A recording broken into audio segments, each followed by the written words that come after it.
पुर्तगाल का एक ऐसा आर्टिकल, अगर आप इस आर्टिकल के अंदर फॉल करते हैं तो आप अपना रेजिडेंस परमिट 3 महीने में ऑफिशियली ऑब्टेन कर सकते हैं। इस आर्टिकल के लिए कौन से डॉक्यूमेंट्स रिक्वायर्ड है, इस आर्टिकल के लिए आपकी मिनिमम जॉब सैलरी जो है वो कितनी होनी चाहिए, इस आर्टिकल के अंदर आपको कार लेने में कितना एग्जैक्ट टाइम पीरियड चाहिए होगा, ये सब हम इस वीडियो में डिस्कस करेंगे। वीडियो कंटिन्यू करने से पहले सबको पता है कि चैनल को सब्सक्राइब बटन लाजमी करना है। अगर कोई लीगल असिस्टेंस चाहिए पुर्तगाल में फाइल लॉक से रिलेटेड या किसी भी आर्टिकल से रिलेटेड या कोर्ट के जो केसेस आज चले हैं, 3 टैक्स के बाद आप रेजिडेंस अप्लाई कर रहे हैं, तो उसकी असिस्टेंस के लिए डिस्क्रिप्शन में कॉन्टैक्ट डिटेल मौजूद है ऑफिस की, वहां पे रब्ता कर लीजिएगा।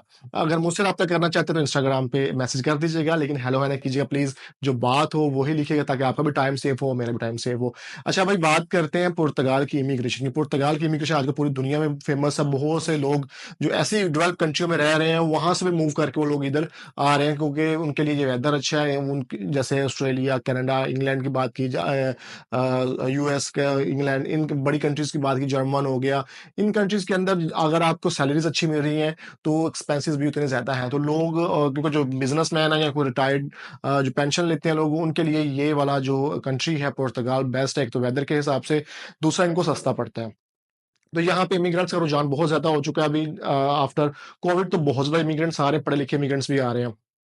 पहले पास में ये होता था कि लोग सिर्फ आर्टिकल 88 के ऊपर ही लोगों को फंसाते थे, क्योंकि इन्होंने अपना ब्लैक बिजनेस करना होता था, अपने 2 नंबर कॉन्ट्रैक्ट, 2 नंबर कंपनियां बना के कॉन्ट्रैक्ट बेचते थे और उसके ऊपर ब्लैक बिजनेस करते। 2 साल बाद पता चलता आपका बेड़ा गर्क हो गया, और इसी के ऊपर ही लोगों को लूटा जाता था कि आप बिजनेस नहीं कर सकते, आप एज ए लेबर या टीआरसी अप्लाई करेंगे तो फिर ही आपको जो है रेजिडेंस कार्ड मिला। लेकिन ऐसा कुछ भी नहीं है, यहाँ पे बहुत सी फ्लेक्सिबिलिटी है। बहुत सारे ऐसे आर्टिकल हैं जिसके अंदर आप फास्टेस्ट वे के अंदर आप रेजिडेंस परमिट ले सकते हैं। आपको ये 2 ढाई साल वेट करने की जरूरत नहीं, आपको ये लेबर आर्टिकल 88 के अंदर जाने की जरूरत नहीं है। 89 एज अ सेल्फ एम्प्लॉयड आप बिजनेस कर सकते हैं, अभी सेल्फ एम्प्लॉयमेंट फ्रीलांसिंग भी कर सकते हैं।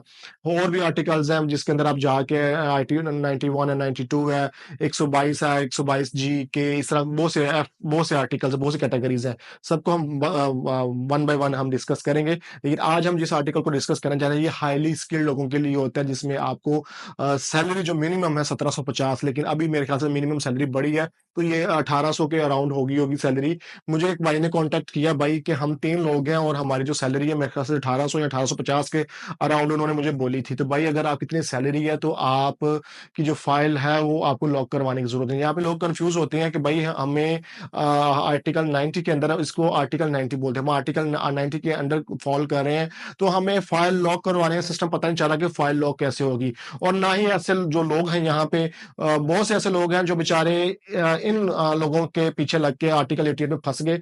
भाई आर्टिकल 90 के अंदर आपको फाइल लॉक करवाने की जरूरत नहीं होती। मैंने इस पे ऑलरेडी वीडियोस बनाई हुई है, डिस्क्रिप्शन में डालूंगा, जाके वॉच लाजमी करिएगा, ताकि आपके जो कॉन्सेप्ट आर्टिकल 90 के बारे में वो आपके क्लियर हो जाए। तो आर्टिकल 90 के अंदर जब आपको सैलरी 1750 या इससे ज्यादा की सैलरी मिलती है तो आपकी फाइल कहीं भी लॉक नहीं होती। इसके अंदर डायरेक्टली अपॉइंटमेंट लेके आपको इमिग्रेशन में बायोमेट्रिक करवाने हैं।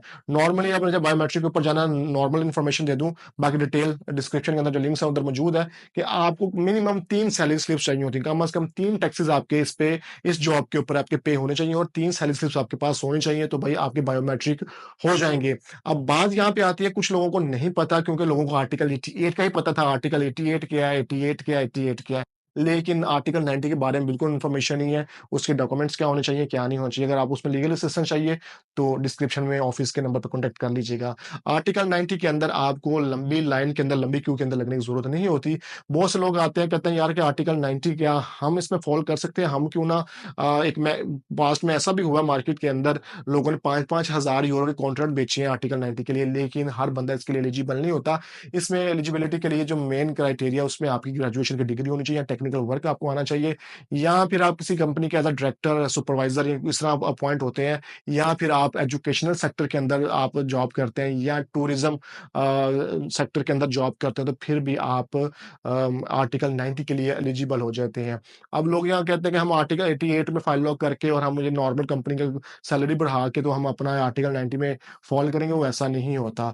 आर्टिकल 90 के अंदर जो आपकी जब सैलरी 1800 या 1900 या 2000 यूरो के अराउंड जब सैलरी मिलती है, तो इसका मिनिमम टैक्स आपने 35% टैक्स पे करना है अपनी सैलरी का। तो खैर जिनकी जो जेन्युइन जॉब होगी तो उनकी तो कंपनी पे करेगी।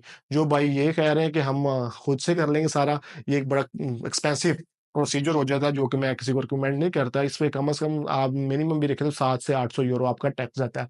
700-800 यूरो एक अमाउंट होती है, तो काफ़ी ज़्यादा खर्चा हो जाता है। काफ़ी लोगों ने बहुत से ऐसे लोगों के हाथ चढ़ गए जिन्होंने उनको गलत गाइड किया और उन्होंने अपने 10-10, 15-15 हज़ार यूरो गँवा दिए इसी प्रोसेस के अंदर, और एट द एंड इतने पैसे खर्च करने के बाद भी उनका डिसीजन नेगेटिव आया और सारा टाइम भी ज़ाया और उनका पैसा भी ज़ाया। तो मेरी कोशिश यही होती है कि अगर कोई मुझसे कोई सलाह माँग रहा है, तो भाई मैं क्या करूँ, क्या नहीं करूँ, तो हम उसको बिल्कुल सही रास्ते पे, मैं ये चैलेंज के साथ कह सकता हूँ सोशल मीडिया के ऊपर, जितने लोग मुझे मिले आके कमेंट में करके चाहे बता भी दीजिएगा कि क्या कभी मैंने किसी को गलत सलाह दी है, किसी मशवरा दिया, नहीं दिया। हमेशा जब भी लोग आए हैं, उनको एक सीधे रास्ते पे डाला, भाई ये रास्ता है, ये रियलिटी है, इस पे चलना है तो आपका काम होना है। अगर ये ड्रीम्स देख रहे हैं लोगों की झूठी बातें सुननी है मार्केट के अंदर, तो फिर तो आप ज़लील-ओ-ख्वार हो जाएँ। पुर्तगाल की इमिग्रेशन बड़ी स्मूथ है, अगर आप परफेक्ट वे में चल रहे हैं, आपकी डॉक्यूमेंटेशन परफेक्ट है, अगर आप बिल्कुल राइट वे में चल रहे हैं, तो आप ईज़िली पुर्तगाल की इमिग्रेशन ले सकते हैं, जल्दी कार्ड भी ले सकते हैं। बहुत से ऐसे हज़रात हैं जो यहाँ पे आए हैं, अभी 2023 में आए थे, अभी 2022 वाले अपनी ईमेल्स का वेट कर रहे हैं अभी बेचारे, लेकिन 23 में के लास्ट में आने वाले अभी तक कार्ड लेकर क्लियर भी हो चुके हैं, क्योंकि उन्होंने स्मार्ट वर्क किया और एक ऑथेंटिक प्लेटफ़ॉर्म की तरफ गए और उन्होंने अपना रेज़िडेंस परमिट ले लिया। तो भाई इसी तरह आर्टिकल 90 वाले जो हज़रात हैं, पढ़े-लिखे लोग होते हैं, तो वो ज़रा अपनी चीज़ें रिसर्च किया करें। ऐसे ही मार्केट में लोगों से इधर-उधर से बातें ना सुना करें। या तो इमिग्रेशन में कॉल करें या फिर आप किसी लॉयर की हेल्प ले लें, वो ज़्यादा बेहतर होता है कि लॉयर ने अकॉर्डिंग टू लॉ और उसने आपके जो डॉक्यूमेंटेशन है वो भी परफेक्टली करके आपके हाथ में थमा देनी है। अब ऐसे एक बात करूँ, रिसेंटली एक भाई हैं, उनका आर्टिकल 122 जी के अंदर अपॉइंटमेंट नहीं अवेलेबल थी, अपॉइंटमेंट मिल ही नहीं रही थी।